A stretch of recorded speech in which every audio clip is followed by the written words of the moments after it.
Well, good evening, and welcome to another edition of the Leadership Edge podcast. I'm your host, Dr. P. Ronald Wilder. This podcast, The Leadership Edge, is dedicated to talking about leadership, all things leadership. It's what we do, is what we talk about. Our goal and desire is to give you that edge that you need in your leadership portfolio. That's why we call it the Leadership Edge.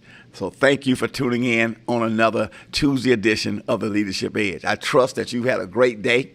I trust that you had a victorious day, and that now, as you get ready to close out your day, just want to grab a couple of leadership nuggets to end your day with. We are slap dab into 2026 now. We're 3.5, 4 weeks in now, and so we at full steam. So I appreciate you. Now listen, before we start talking leadership, do me a couple of favors. Go ahead and hit that like and share button and that subscribe button on YouTube. Like us on Facebook, like us on all our social media platforms, follow us, whatever it asks you to do. But most of all, anytime you're watching these podcasts, is very important. You hit that share button. We want the web of our podcast and BDTV studios to spread far and wide.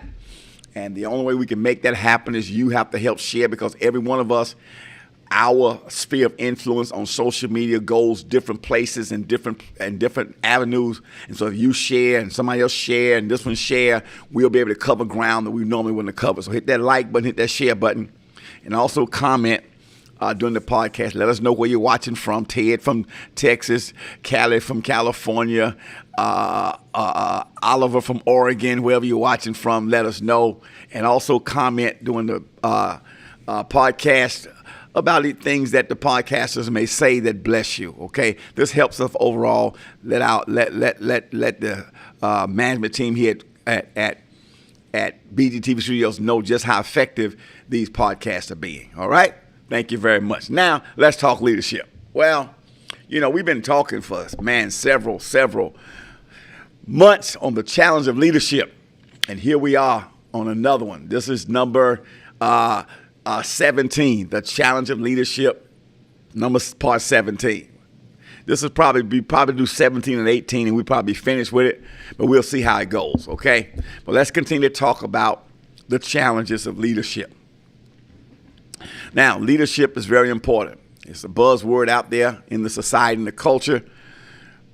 Corporations and people are spending a lot of money to develop leaders, to make better leaders, to continue to educate the leaders in their companies, corporations, ministries, however else you want to put it. But as great as leadership is, leadership does not come without its challenges. And everyone who goes into leadership understands that challenge and accepts that challenge, okay? So let's talk about the challenges we've been talking about. Let's talk about some more. One of the things in leadership that we see we have to deal with in challenges as we deal with new leadership, we talked about the challenge of new people. We talked about the challenge of new pains. We talked about the challenge of new places, new perspectives, new priorities. Now let's talk about new preparation, okay? Again, think about this. As we come into a new year, everybody's excited. Everybody gets pumped up because we want to do things different, see things different, want to accomplish different things. And so sometimes there's preparation. We have to prepare, okay? Preparation is very important. I often say when I teach leadership to people, especially when I'm training ministers who are coming into ministry, because that's the primary thing I do. I'm a pastor, so ministry is what I do for a living. And actually much of my leadership repertoire began in the ministry arena, and most of my leadership ministry is done there, okay? Although we do venture into the secular and the business, it's mostly designed for the ministry sector, okay? But when I'm training young ministers or talking to ministers, I often make this statement: preparation time is never lost time. I'm going to say that again. Preparation time is never lost time, okay? Do not ever, ever, ever despise, shortcut, or cheat the preparation phase. Okay? Phase, rather, not phrase, but phase. Because if you cheat the preparation phase, guess what?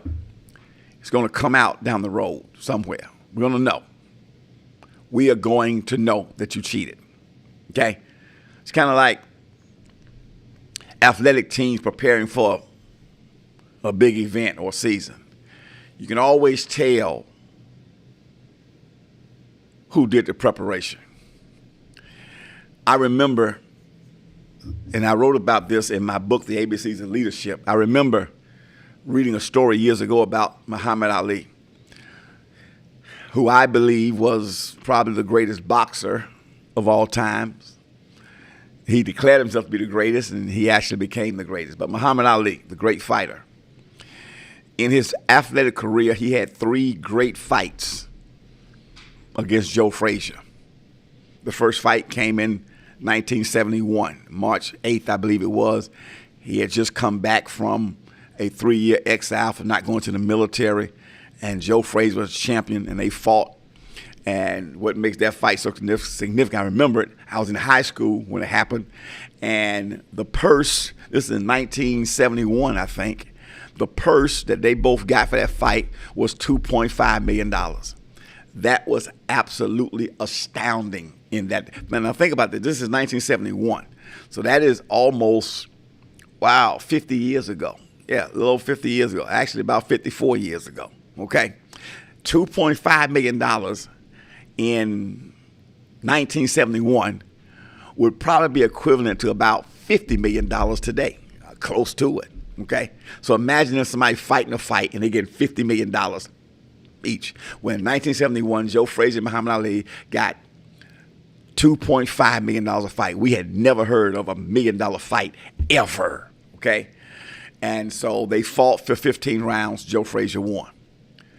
They come back, I believe, in 1973, and they have 73, and they have a rematch. And I think that fight was in Yankee Stadium, and Muhammad Ali wins. So they're 1-1. So now they have a third fight.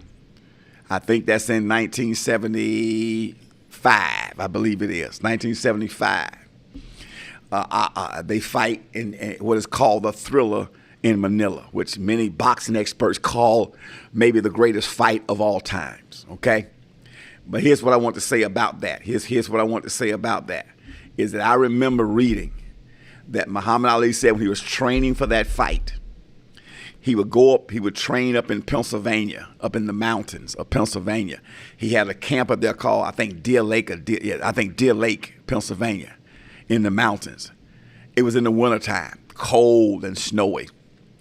He would wake up every morning at 3 o'clock and run 10 miles. Think about that, 3 a.m. He's out there running the streets at 3 a.m. for 10 miles, okay? I'm sorry, 4 a.m. at 3 miles. 10 miles. His handlers, which is trainers and managers, would be in the car behind him while he ran. He would be running and they'd be in the car. He's in the cold. He's in the ice.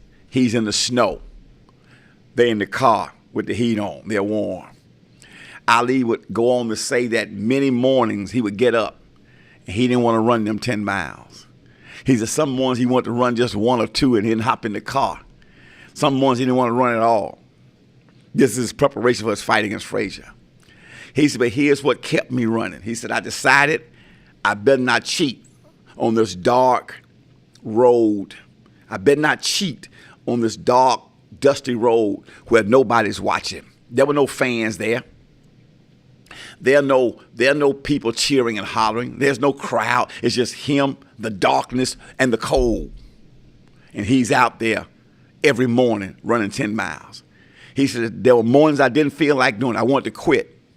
He said, but here's what I realized. He said, I realized if I cheated on that dark, cold, windy, snowy mountain road in Pennsylvania, in a few months when I got in the ring, it wouldn't be long before Joe would know, my opponent would know, by watching my conditioning and watching my stamina, he would know Muhammad cheated. He's not ready. He didn't prepare good. He's not only would Joe know pretty soon, But by my performance, after a while, the whole world would know he didn't prepare. And that's what it is. Preparation is all about that. If you don't prepare, when you get on that stage, somebody's going to know. I'm a pastor. I study leaders. I study preachers. I study orators. I study them. I can tell when I hear preachers preach, I can tell when people have not prepared themselves for the moment. I can tell when the preparation go into preparing that sermon or that talk. I know. I just know it. They didn't prepare. Preparation time is never lost time. Okay? Sometimes the preparation is longer. You just need to wait it out. Think about this for a moment. Let's just bring it down Main Street. Let's look at Jesus. Jesus lived to be 33 years old. Okay? Basically 33 and a half, what the theologians say. 33 and a half years old. That's how old he was. He was 33 and a half when he died. Okay? He did not go into ministry until he was 30 years old. 30 years old is when he went into ministry. He ministered for 3.5 years. What was he doing from 0 to 30? That was a time of preparation for his 3.5 year ministry. So think about this here. He lived to be 33. He went in ministry at 30. He spent 3.5 years in ministry before his crucifixion.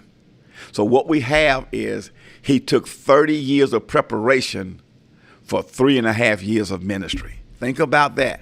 30 years of preparation for 3 years of ministry.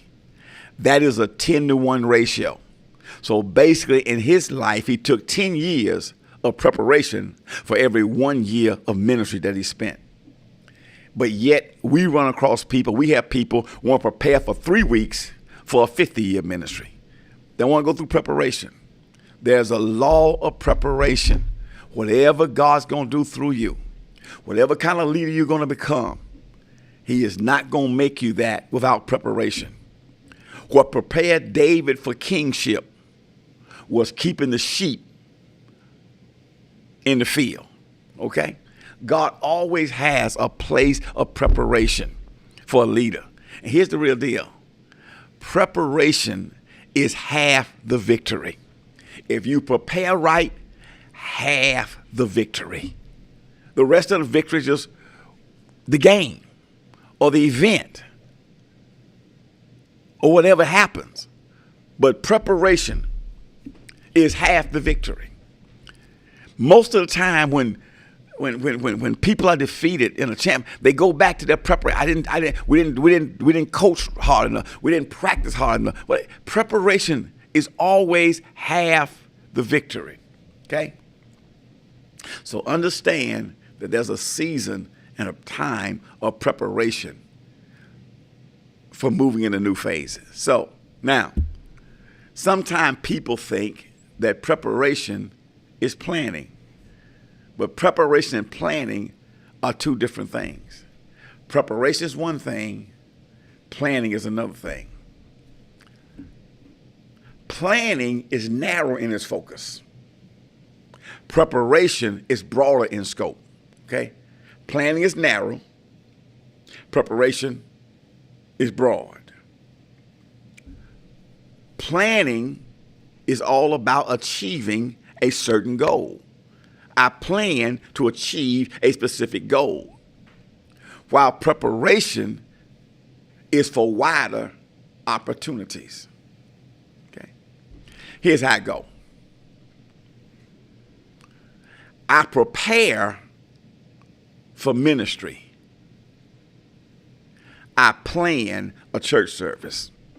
Two different things. See, my preparation is for ministry.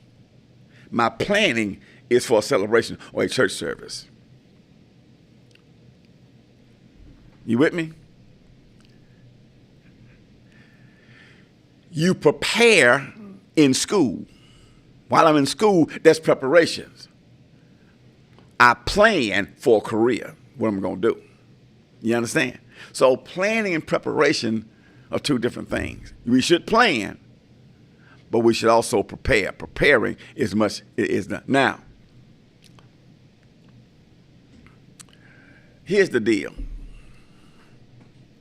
If the situation or the realities around your organization, whether it be a church, whether it be a business, whether it be you person as an entrepreneur, if the realities have changed, things are not the same, you can't follow the same strategic plans that created that landscape. Okay? See, too many times you have people in a changing environment following the old strategies that develop that landscape. You gotta do something different. You gotta plan different. You gotta prepare different, because the landscape has changed. And wouldn't we say that if we looked at the landscape pre-COVID and post-COVID are different? Whatever the landscape was in 2019 before COVID hit, and then 2022, once we kind of came through it and started getting back out, but we didn't get back out probably about 22, okay, on a regular basis. The landscape in 22 up to this point is vastly different than the landscape was leading up to 2019. Whether that be in ministry, whether that be in business, whether that be out there the landscape is different. I give you a perfect point. Let's take Walmart, one of the most successful companies in America. I often call Walmart a beast. I tease sometimes and say Walmart's the Antichrist, because they're going for world domination. They went from just being a little regular 5 and 10 store, then they went into groceries, now they're into tie. You can do everything at Walmart. You can go to Walmart and do everything. You can go to Walmart and shop for clothes, buy tires for your car. You can buy groceries. You can get your nails done. You can eat at a Subway or a restaurant, whatever you want to. You can go there and buy jewelry. You can go bank in Walmart. You can get your eye checked. You can get eyeglasses. Everything they're doing, everything, right? And they begin to change the landscape. They start building these big super centers, right? And they would stay open 24 hours a day. And you can go to Walmart at midnight. You can go to Walmart at 2 o'clock in the morning. I have done it. Been there 2 o'clock in the morning in Walmart. Okay? Well, once COVID came, post-COVID, they are no longer 24-hour super centers. All Walmarts shut it down at 11 o'clock. That's a total paradigm shift for us that were late-nighters who hit Walmart late night. Okay? Got to change. There's no more. The landscape changed. Matter of fact, restaurants used to be open all night. No longer. Most restaurants close down 9 or 10 o'clock. The landscape changes. So we have to adjust life. We have to prepare for a different way of doing things. It's the same in your organization. It's the same. The landscape out here has changed. The landscape in the church world has changed. Okay? We got people that come to the celebration, but we got just as many people, if not more, sitting at home saying, I can watch a live stream. Okay? You can fuss and fight about all you want. That ain't going to change nothing. They ain't going to come back to the church because you sitting here whining and crying. And they should. I'm not saying they shouldn't. I do believe, if possible, because the Bible said, forsake not the assembling of ourselves together. So, I know some people say that we're assembling together when we're in a live stream. That is true to a degree, but I do believe that the intent of the scripture, when it said that in Hebrews, was about gathering together physically. So I believe the best forsaking not is to gather together physically. Because although you're on a live stream and you can capture the information that we're preaching, you can capture the song. What you cannot capture is the spirit that's in the room. You cannot capture the anointing that's in the room. Okay? So I understand that. However, I accept the fact that no matter how much we talk about this, there's still people that are not coming back to church anymore because of the convenience of live stream. So let's just accept the fact that that's a reality. That's a new norm now. Whether it's right or wrong, whether you like it or don't like it, it is a new norm. Okay? And so one of the things, so we can't act like they are not there. Okay? So you can just ignore that and say it don't exist and just say, well, I ain't gonna live stream. I'm just gonna do well, fine. But what are you missing? You know? What resource are you missing? What people that would give and sow into your ministry or tithe to, we have it all happen to us. People support us. So you have to create a strategy for an online audience and an online church per se, and give them opportunity to participate as best they can. Because why? All I'm saying, people, is the landscape has changed. Don't be a martyr. Don't be a martyr on the altar of trying to hold on to what was. I'm a big college football fan, as most people in the South are. We love it. Yeah, I live in Birmingham, so we're right here in the heart of SEC, Alabama, Auburn, and all this here. Although I'm from South Carolina, so my favorite team is the Clemson Tigers. We had a great run, amen, and from 16 to about 21. We won 2 championships and another in the playoffs a couple of years ago. And we have a great coach. But so somewhere we got lost as the landscape of college athletics changed. And we stuck with the old model, which was right in theory. The model that our coach took was right. It's right in theory. But it doesn't work in practice because the landscape done changed. So what may be right in theory don't work in practice. We're in the NIL age. We're in the portal age. It ain't no more about developing talent. It's more now about buying talent.